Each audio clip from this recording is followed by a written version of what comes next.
कहते कौवे आए हैं श्राद्ध के ऊपर, तो मतलब पितर आ गए हैं।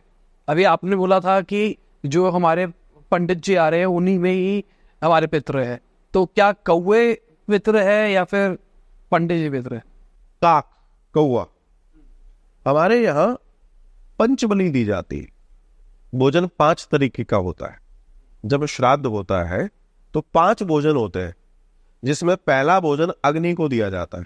अगर आपने कभी अपने घर में देखा हो श्राद्ध होते हुए, तो सबसे पहले होम होता है। होम गाय के उपले पर गर्म करके उस पर जो भोजन बना है पहले वो उसको अर्पित होता है, उसको जल दिया जाता है। ये पहली बलि। दूसरी गैया को दी जाएगी, तीसरी पिपली चिंटियों को दी जाएगी, चौथी कौवे को दी जाएगी, 5वां उसके बाद ब्राह्मण को। ब्राह्मण को जिमाया ही तभी जाएगा। पंचबली इति श्राद्ध, 5 बलियों से श्राद्ध बनता है। श्राद्ध ऐसे नहीं है कि हमने बुलाया ब्राह्मण को दे दिया। ये जो आजकल जो हम लोग बात कर रहे थे, श्राद्ध एक काम करते हैं, पैकेट बनाओ और मंदिर में छोड़ाओ। लेकिन ये प्रोसेस से आपको 0 मिलने वाला है।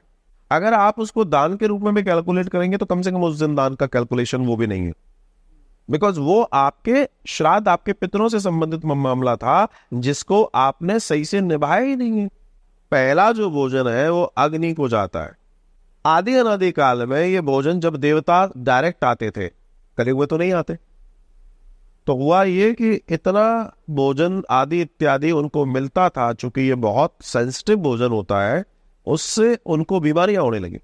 तब उन्होंने देवताओं ने बात की, तब ब्रह्मा जी के कहने पर अग्नि देवता को इस काम को सौंपा गया कि भोजन हम अग्नि के थ्रू लेंगे, जिससे गरिष्ठता सारी मिट जाएगी, सिर्फ प्योर फॉर्म हमें मिल जाएगी। वो भी भोजन तभी सार्थक होगा जब उपला जो कंडा है वो देसी गौ माता का होगा।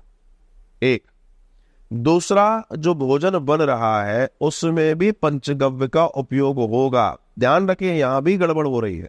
जो आप घी यूज कर रहे हैं, अगर वो भैंस का है तो आपके पितृ नहीं खाएंगे। अब आप कहेंगे हम कहां से लाए, इसके लिए मैं कुछ नहीं कह सकता। हाँ, मैं ये कह सकता हूं हमारे यहाँ कॉल कीजिए, हमारे यहाँ मिलता है, हमारी गौशाला से मिलता है। लेकिन हम किस किस को दे सकते हैं, लेकिन गौशालाओं से संपर्क करें तो मिल सकता है। कम से कम उस दिन के लिए तो मिल सकता है। गोबर मिल सकता है दहरी को लीपने के लिए। ये सारी चीजें हम करते हैं। अब हमारे यहाँ पितृपक्ष में पोथी पाठ होता है।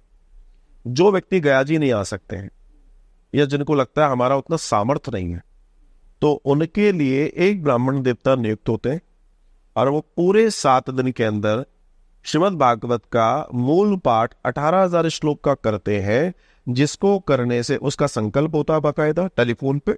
वो अपना गोत्र अपना संकल्प लेते हैं, उनके निमित्त एक ब्राह्मण नियुक्त होते हैं और वो उनके लिए भागवत मूल पाठ पढ़ते हैं। आप बिलीव करेंगे, हमारे पास कॉल आते हैं कई लोग कि पोथी बिठाने से भी उनको लाभ हो गया। मतलब अभी उनके पितृ ज्यादा जटिल हुए नहीं थे, ज्यादा अग्रेसिव नहीं हुए थे, है ना, तो उनको सिर्फ पोथी बिठाने से लाभ हो गया। लेकिन कोई कहे जी हमें नहीं हुआ, तो फिर इसका मतलब है कि आपका मैटर थोड़ा क्रॉनिकल है, तो फिर आपको गया जी आना चाहिए। और मैं तो कहता हूं, अगर आप अपने बच्चों से प्रेम करते हैं, अगर आप अपने कुटुंब को बढ़ते हुए देखना चाहते हैं, अगर आप चाहते हैं कि आपके परिवार में सब समृद्ध हो और आगे बढ़े, अगर आप चाहते हैं कि आपके जीवन में सात्विकता हो और सब शीर्ष पर पहुंचे, तो आपको गया श्राद्ध करना चाहिए और विधिवत करना चाहिए।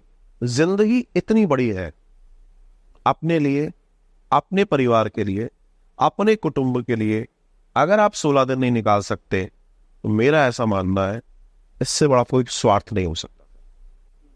स्वार्थ वो है जिसमें लोगों का कल्याण हो। सिर्फ इस विचार करने वाली बात है, आप इतने डैमेज में जा रहे हैं लेकिन आप 16 दिन नहीं निकाल पा रहे।